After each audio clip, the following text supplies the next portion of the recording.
Hello everybody, I have returned. I apologize for the delay in this video, but very busy week. But I'm back now, and it's time to talk some more wrestling. A lot has happened since the Hell in a Cell pay-per-view, and we got possibly the worst pay-per-view ending in WWE history.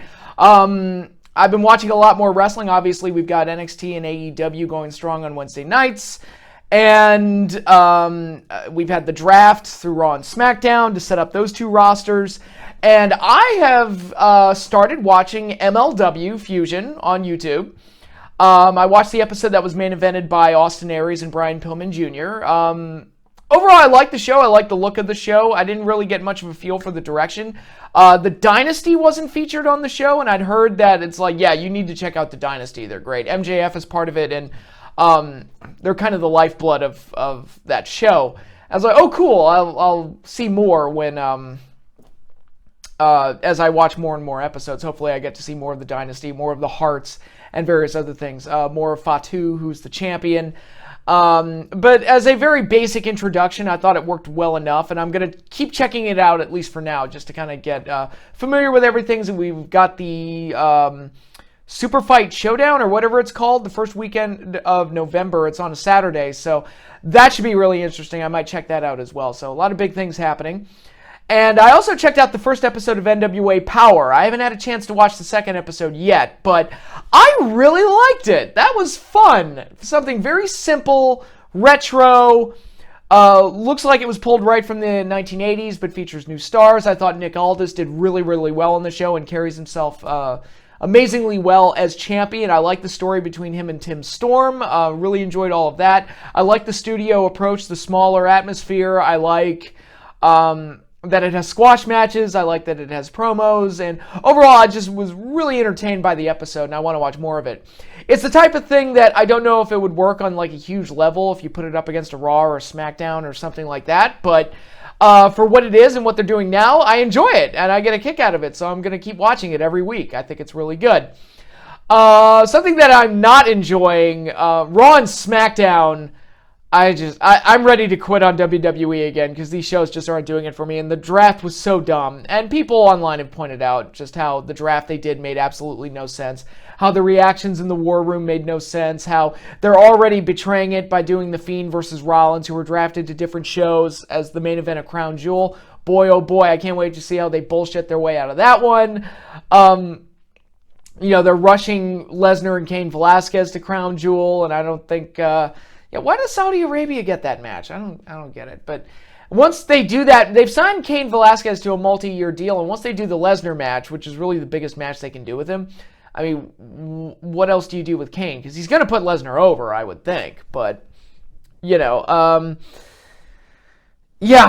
just not feeling it. I got to tell you, the draft completely lost me when I saw the NFL Fox robot in the War Room. I'm like, okay, guys, who...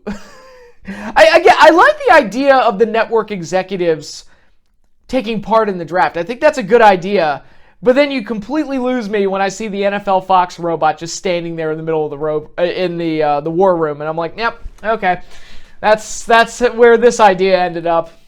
Fine, great. Bayley is fully turned heel, changed her character, destroyed the Tube Men, and told the fans to go screw themselves. That's interesting, I guess. I don't have much faith in Bayley's ability to carry herself as a heel through her vocals, because her promos have never been that good, but we'll see. We'll see, I guess. Man, oh man. I'm just not feeling it. And I guess I can bring up the news that broke earlier about Eric Bischoff has been let go from WWE, no longer in charge of SmackDown, and the role has been given to Bruce Pritchard. Now, there's a lot of ways to look at this. I'm hearing a bunch of different things, and there's a lot of speculation going on. I don't know if Eric Bischoff deserved to be fired, and he wasn't doing what he promised he was going to do, or wasn't contributing to the show in a meaningful way. I'll say this. I mean, watching Raw, I can see Heyman's fingerprints on it in both good and bad ways. Bischoff, I never got a sense that he made any decisions over SmackDown, because I could never see anything that was like, that felt like a Bischoff move or anything like that. So I don't know how much control he really had over SmackDown. It's a shame that it worked out the way it did. I'm also hearing that because the ratings for SmackDown went down this week, Vince wanted to make an example out of somebody, and Bischoff was the guy just to show Fox that he was serious about improving the show. I don't know. Like, I don't know exactly what went down, who did what, or what the case is, and I don't want to start condemning people without having all the facts. It is very shocking that, they bring Bischoff on board. He moves over to Greenwich, Connecticut, and now he's gone just as he was getting started by the sound of it. It's just really weird, and it's a bizarre scenario. I'm sure there's a lot to be said about it, and I'm sure we will hear more. I'm expecting Bischoff to bring it up on his podcast. I think that would be very interesting and make for a very interesting episode of 83 Weeks with good old Conrad. So we'll see how that goes. But I was very surprised to read that news today. It was very interesting. But again, I don't know exactly what Bischoff was doing on SmackDown. I never really felt his fingerprints on the show, which is one of my disappointments with SmackDown on Fox. Once you get past the spiffy intro and the new set, which looks good, the tone and tenor of the show is very much a WWE production. I was kind of hoping with this new change, new network, and Eric Bischoff involved, I thought maybe they could transform SmackDown into something different that would separate it from Raw, but it just looks like same old with the WWE. And once again, the draft turns out to be a complete mess. But anywho, that's where we stand with WWE right now. And as far as the Wednesday night shows, I just got done watching AEW's third episode. Liked it. As usual, I've liked every episode so far. They do need to fix a few things, like the rules, like get settled on the rules. Guys need to be able to get disqualified. Otherwise, what's the point? But they did address a couple issues in this episode. They had squash matches, a squash match, which is good. You need squash matches. And they had a Cody video package, which could serve as a promo. It's like, all right, you can do more of those. It's okay. You don't have to knock my socks off with every single match. And I really liked the tag team tournament matches that they did, especially the first one with SCU getting attacked by the Lucha Brothers and the Best Friends having an advantage, and Scorpio Sky having to be the replacement for Daniels and having to be the hero of the match. I thought that all came off really, really well. And now it's like, oh God, are we going to get Lucha Brothers and SCU in the finals? I want to see that. And I really enjoyed the main event between Darby Allin and Jericho, with Darby Allin getting his hands tied behind his back and having to work a comeback with no hands. I thought that was really interesting and really neat, and kind of gave Darby Allin something a little bit different that you don't normally see. And I thought Britt Baker and Rio had a good match. Unfortunately, with the women's division, like I said, they need more of a direction, and they need to start showcasing other girls. They do have other girls on the roster. They've got Allie. They've got Bea Priestley. They've got Penelope Ford. They've got various other girls. Nyla Rose, Awesome Kong, all of them. So start showcasing those girls. Like Britt Baker's going to have a squash match next week, and I like squash matches. Squash matches are fine. I like Britt Baker, but you got to start showcasing other girls. You got to start showcasing the rest of your roster so it feels like it has depth, and your division can have some kind of an direction and an identity. Because right now it's just the Rio show. And the matches are good, so we're better than, say, when Sumi Sakai was the Women of Honor champion in Ring of Honor. But you're going to wear out of that soon if you don't start showcasing other people. But I thought the match that Rio and Britt Baker had was good, so not a whole lot of complaints there. And overall, just another really good, awesome show. And I'm hearing that NXT, because I was having similar issues with NXT, where it's like every week they feel the need to have like amazing 5-star matches and just knock my socks off. And I'm like, guys, it's okay to have squash matches. It's okay to have promos. And apparently they had a lot more squash matches and promos this week. And I'm like, okay, that's good. You can scale it back a little bit. You don't have to like completely blow my socks off every single week. And that goes for both shows. It's okay to have squash matches. It's okay to have disqualifications, which in AEW, I don't know how you can get disqualified at this point. Is there a way to get disqualified in AEW? I'm not so sure. But anyway, a couple like little things that I think both shows need to work on. But some of that was addressed this week. And again, it's a work in progress. We'll see more as the weeks continue. I was getting really worried with NXT because they're giving away matches that they would normally save for a takeover, like Riddle and Cole, and even matches like Pete Dunne and Damian Priest. That would have normally been like a mid-card match on a takeover. and they're doing it on NXT. And I'm like, dude, what happens in 6 months when they've burned through all their matches? I don't know. AEW, what they're doing what I call the superstar tag matches, where it's 2 single stars or 4 single stars thrown together into a tag match, and they use that as a way to kind of continue feuds and build matches for later. But to me, you're kind of giving away the match by having them interact in the ring. And that's something that Raw and SmackDown just drove into the ground, and AEW's done it every week. So it's like, you can scale back on that too. Although I thought Moxley and Omega's interactions this week were amazing. And it's like, man, they are going to tear the house down at Full Gear. It's like, at the same time, I feel like you can scale back on that. So again, more promos, more squash matches, you can do that stuff. And that's both shows. And if they're moving towards that direction, because next week we've got the Young Bucks in action. I've got Britt Baker in action. I'm like, okay, cool. Squash matches, that's great. I think that's really good to do that. I really was happy to see Santana and Ortiz get one this week. And by the sound of it, I haven't watched NXT yet. There were squash matches on this week's show. I'm like, great. I'm sure Tommaso Ciampa absolutely obliterated Garza, which, sure, that should happen. And more situations like that. It's okay to simplify things.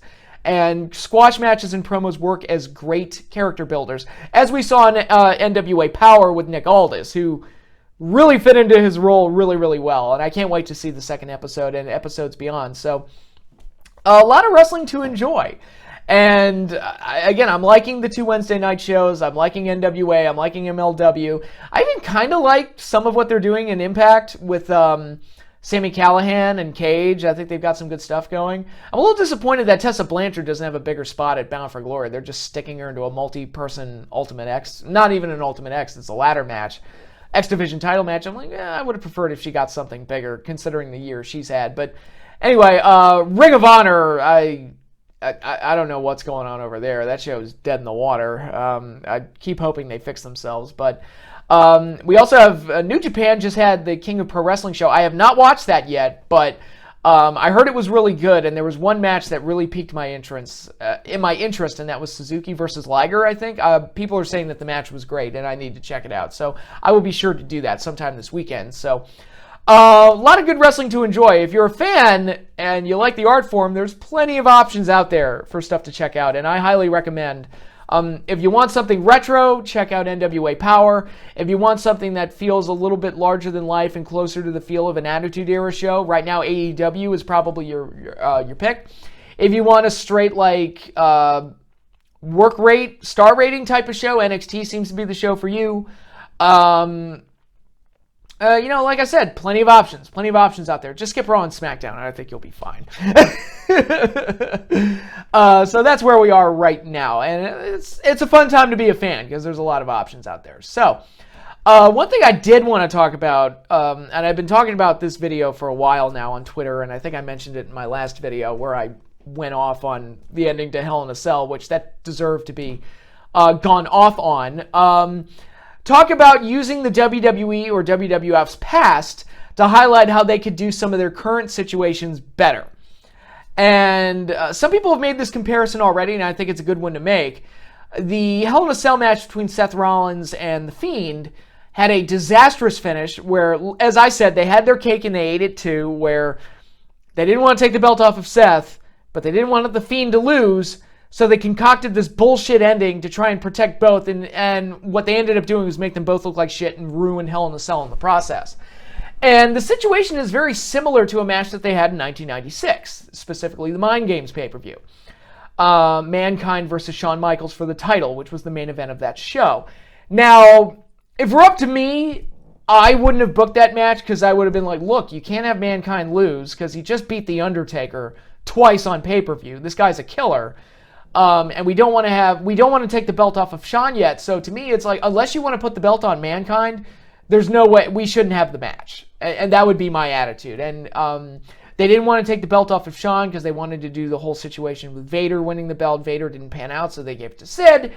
But they wanted to do the whole thing with the Royal Rumble where Shawn wins the belt back in his hometown and then goes on to face Brett at WrestleMania, which didn't happen because he lost a smile. But in any case, for me personally, I wouldn't have done Shawn versus Mankind for the reasons I just stated.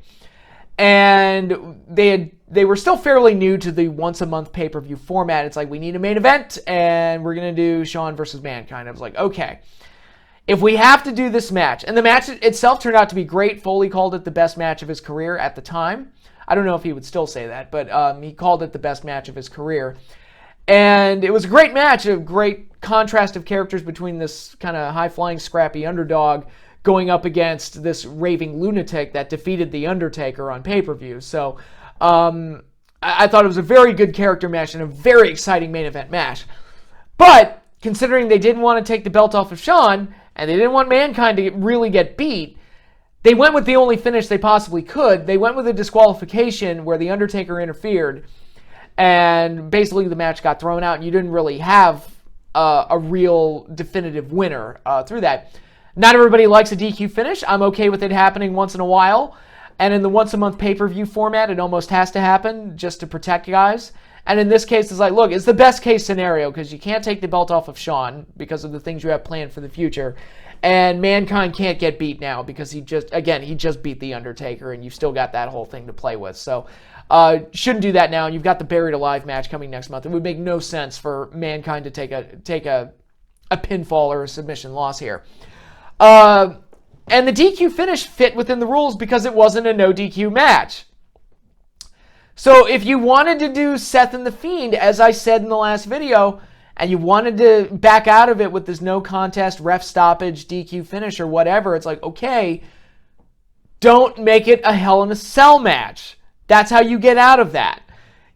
I sound like a broken record, but they booked themselves into that corner when no one forced them to. Nobody forced you to book them in a match together at all. I said that you could have saved it for later. But even if you had to do it at this show, nobody told you to make it a Hell in a Cell match. Even if the pay-per-view was called Hell in a Cell, it's like, okay, you got Becky and Sasha as your Hell in a Cell match. You can run with that one. You don't need another Hell in a Cell match. And it's almost like they act like their hands are tied, and it's like, well, we got to do it. It's kind of like the stuff with the brand split and the draft, where it's like, well, we got to do this. We can't, they drafted Seth and Bray to different shows, and now it's like, oh, but they got to have a match and do angles on Raw together because we have those unresolved issues, so we got to do it. And it's like, guys, the entire thing is a work that is completely within your control. There aren't these X factors here that are forcing you to do this shit. You knew this shit was coming.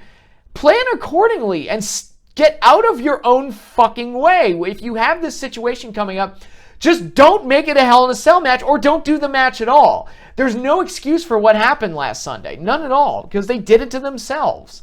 And no one forced them to do any of this. And again, it's like mind games. A DQ, not ideal, but it was the best possible finish, and they didn't book a no DQ match so they could have the leg room to do that type of finish. Don't shoot yourself in the foot, you morons. God damn. And another situation I wanted to talk about on Raw, one of the main angles right now on Monday Night Raw, honestly, and it's one that has Paul Heyman's fingerprints all over it, in both good and bad ways, and that's the love triangle between Rusev, Lana, and Lashley. And I'm going to compare this to a similar angle that they did back during the Attitude Era, one from 1998. And I rewatched some of it to prepare for this video, but the love triangle, if you want to call it that, between Dustin Rhodes, his wife Terry Runnels, and Val Venis, and that whole angle. And the angle in 98 was significantly more well handled, at least from the Goldust Val Venis perspective, more so than this current one is currently being handled. Now, what they did after the Goldust Val Venis situation was wrapped up with Terry getting pregnant and having a miscarriage and the shit with D'Lo Brown, that was terrible, and that was bad Russo all the way. But the Dustin Runnels, Val Venis, and Terry situation leading into the Breakdown and Judgment Day pay-per-views, that was good Russo. That was like Russo's like Crash TV style, actually fitting in with the characters that they had established, and was really good. Now, the miscarriage stuff, could have done without that. I don't have a problem with it in the same way that Jim Cornette does, where it's like, it's too offensive, and if I knew a girl that had a miscarriage, I'd slap you in your fucking face for making her feel bad and stuff like that. And it's like, I'm the type of guy where, arts and entertainment should challenge, and as few things should be off the table as possible. But my problem with it, and it's kind of in a different way, well, not really. So okay, that's a bad comparison. But my biggest problem with doing the miscarriage angle, I was like, okay, so what match do you get out of this? And I'm sure if I asked Russo that question, he wouldn't be able to tell me. Because no matter how ridiculous your wrestling story is, the end game has to be to have a match, because wrestling is on the marquee, despite WWE's best efforts. Wrestling is on the marquee, and all stories should lead to a match, and making a match means something, because that's the reason we're here. We want to see the matches, and I've said before that wrestling shows are at their best when they're making me want to see great matches, and they're making me they're ramping up the anticipation for great matches. And so every story should be done to service a match. And a miscarriage angle, I don't know exactly how you get a match out of it, unless it's, well, Kane and Snitsky did it, so I guess maybe I'm wrong, but in any case, Terry, she's not going to have a match with D'Lo Brown, so it's like, why are we doing this angle? But in any case, the Goldust, Val Venis, and Terry situation worked really, really well.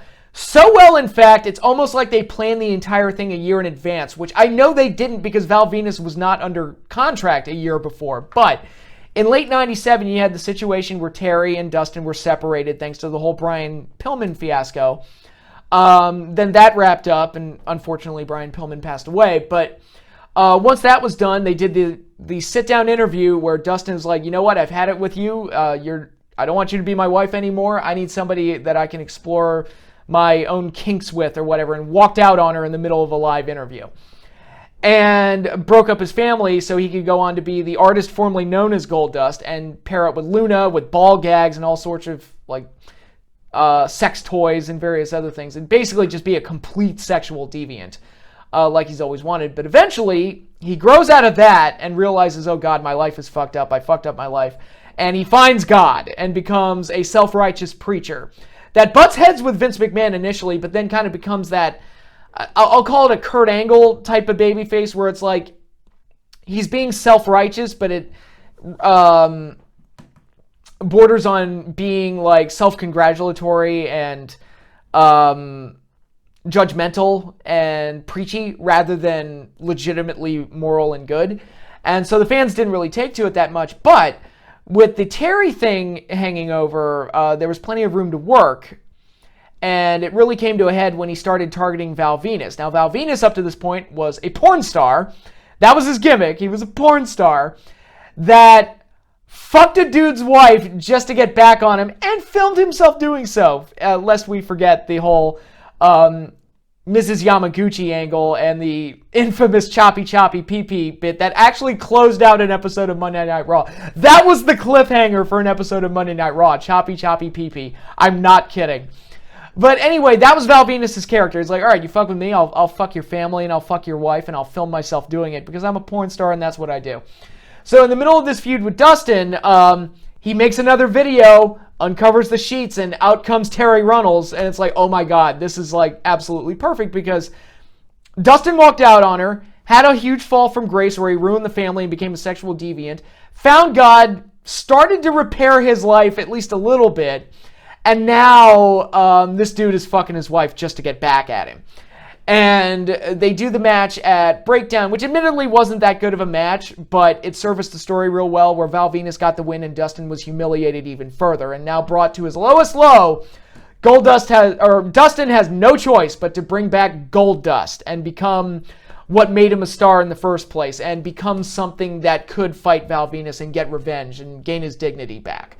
So that's where we got the return of Goldust. The only hiccup in the build-up here is they had Goldust give him the Shattered Dreams on Raw. I would have saved the nut shot for the pay-per-view so it's more satisfying. And now you have the return of Goldust, which the fans are hyped for, and you've got three characters involved with each other where all their motivations make sense, and make sense within the characters that have been established, from Dustin to Val Venis to Terry Runnels. I mean, Dustin had like an entire character arc over the course of a year. It's like, oh my God, he just kept developing and growing. It's crazy. And you get the match at Judgment Day, which was pretty good. And A good solid match where Goldust wins with a nut shot and rolls up Val Venis, hits him in the nuts while the ref isn't looking, rolls him up, gets the win. So Dustin gets his revenge, and the storyline is concluded, and everything made sense, and it was great. And you got Terry Runnels being all hot and sexy, which that might be the hottest she ever. Well, I don't know. Gold dress Marlena was pretty nice too, but it's like, granted, she was just hot, and having her around just made things like hot and sexy. And the idea that she was blowing Val underneath the sheets and everything is like, I mean, it's kind of hot. You know, she's a hot girl, and they knew how to use her. So compare that to what we have right now on Monday Night Raw between Lashley, Lana, and Rusev. Based on what I've seen, okay, they've got the sex appeal down for sure, because Lana, again, super gorgeous, and it feels like the entire thing was conceived just to get Lana almost naked or half naked on the show, and her doing hot, sexy things, which, again, that kind of screams Paul Heyman a little bit, at least. And so we have that, and it's like, all right, you're going to get a Lashley-Rusev match out of this, so it's a story that's going to result in a match, so good for you. You've got that part of it right. But I'm trying to figure out, like, okay, why are the characters doing what they're doing? Like, why is Lashley fucking with Rusev? Like, what does he have against Rusev that he's like, I'm gonna go fuck his wife? Granted, I get it. Lana's hot. I'm not questioning why he would fuck Lana. I don't know why he is specifically targeting Rusev to try and get under his skin and fuck with him. Like, what, do they have unresolved issues that I'm not aware of? Is there an angle there that I missed? Like, what's going on? And to build even further off of that, all three of them were off TV for so long that they didn't really have time to really let the angle grow and develop. Again, compare that to the Dustin, Terry, Val Venis situation, where that was given growth and development over the course of a year. Major difference. But Lana, Rusev, and Lashley were off TV for so long that there really was no story. All we knew is that Rusev and Lana were married. Then it was revealed that they had problems at home for reasons that we don't know. And then Lana returns on that very same show and starts making out with Lashley. I'm like, guys, there's like 3 or 4 months worth of story there that just wasn't being told. And there's plenty of ways to fix this. Okay, let's say you bring Rusev back and you make him a babyface. And have him talk about, look, all my anti-American stuff, I realize I was wrong. You know, America has actually given me a lot of great opportunities. It gave me Rusev Day. I've won championships. I've been very successful in this country, and I kind of like the life that I have here now. I've learned to appreciate it. We could say that that causes a rift between him and Lana, since Lana is still like on the side of, no, America bad. We make big trouble for Moose and Squirrel. You know, they could do that whole thing, and they could have him talk about, look, I'm having trouble at home. Maybe he doesn't want to go into too much detail about it, but they could talk about issues in the marriage between the two. They could do something where he starts feuding with Lashley over getting a title shot, bring Lashley back, and they have a match for a title shot. Rusev gets the win and ultimately goes into face, let's say, Seth Rollins for the Universal title. And it's a big night for Rusev. They, promote the match for a week or two, and it's like, okay, big night for him. During the show, Lana shows up backstage to wish him luck. And is like, okay, Lana's back, maybe I'll do okay. Goes out there, has the match with Seth, ultimately loses, but puts forth a great effort. Goes backstage, Lana's not there. And we can kind of read between the lines that she's disappointed in him and just walked out. And if that sounds familiar, yes, I completely ripped that off from Creed 2, but a good idea is a good idea. And I'm ripping off stuff that happened in a movie.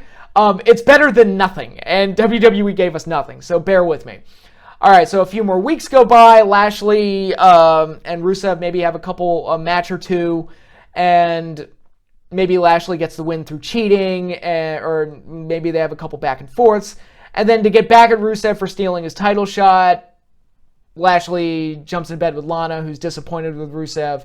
So at least you've got something. At least it's something. I'm not saying it's great. I'm not saying I'm the greatest writer in the world. I'm just trying to make it so that all the characters have a reason for doing what they're doing, which is not happening right now. I don't know why Lana is mad at Rusev. I don't know why their marriage is on the rocks. I don't know why Lashley is doing this. I don't know how long this has been going on. There's so many unanswered questions in this angle that I don't think they thought any of it out. I think it's just, like I said, it's an excuse to have a shocking angle on TV. It's an excuse to get Lana half naked for sex appeal. And you get a Rusev-Lashley match out of it, which could probably be a solid Haas match if you do it. And this angle will make it a little bit more personally charged than it would have been otherwise. But at the same time, I'm just utterly perplexed of what exactly is going on, where these characters came from, where they're coming from, how they developed and grew and got to this point. I don't know any of that, and none of it makes too much sense to me. It just feels like they're doing just for the sake of doing it, as opposed to the angle I brought up earlier between Dustin, Terry, and Val Venis, where it's like that felt like it was mapped out a year in advance, which I know it wasn't for obvious reasons, but it just had the growth and development to it where it's like, okay, we've got these characters, this is what they do, we can put them together, and I think it'll work beautifully. And we've got this X Factor in Terry Runnels that's a hanging story thread from almost a year ago, and we can use that to our advantage as well. It felt like they actually used their noggin and used their brain and actually concocted something that was good. So, sometimes looking to the past to tell a story is actually a good idea. It's like, okay, why did it work when we did this thing? Why did it work when they did it 20 years ago, but it doesn't work now? And it's good to kind of deconstruct those things and answer those questions. Why is the Austin-Mike Tyson moment way better than the Braun Strowman-Tyson Fury moment? Maybe it's because the Mike Tyson-Austin moment felt like it was real and it felt like shit was really breaking down and you felt like both guys wanted to legitimately rip each other's heads off. You don't get that from Strowman and Tyson Fury. It's not there, at least not to the degree that it was with Tyson and Austin. Just throwing that out there. But anyway, that's my 2 cents on a lot of the goings on in pro wrestling. Like I said, there's a lot to enjoy. Just not a lot of it coming from Raw and SmackDown. But okay. But like I said, I'm still enjoying AEW. I'm still enjoying NXT. NWA is a nice little gem for me to watch. And so far so good with MLW, although I'm still very new to it and I'm still getting used to it. So a lot of stuff to enjoy, and New Japan, I can't wait to watch King of Pro Wrestling because I've heard some really good things about the show. So that is all I have for you now. Thanks again, everybody, for watching. I will have more videos lined up for you as the weeks go on, but for right now, I am done. I'm signing off, and I will see you all later.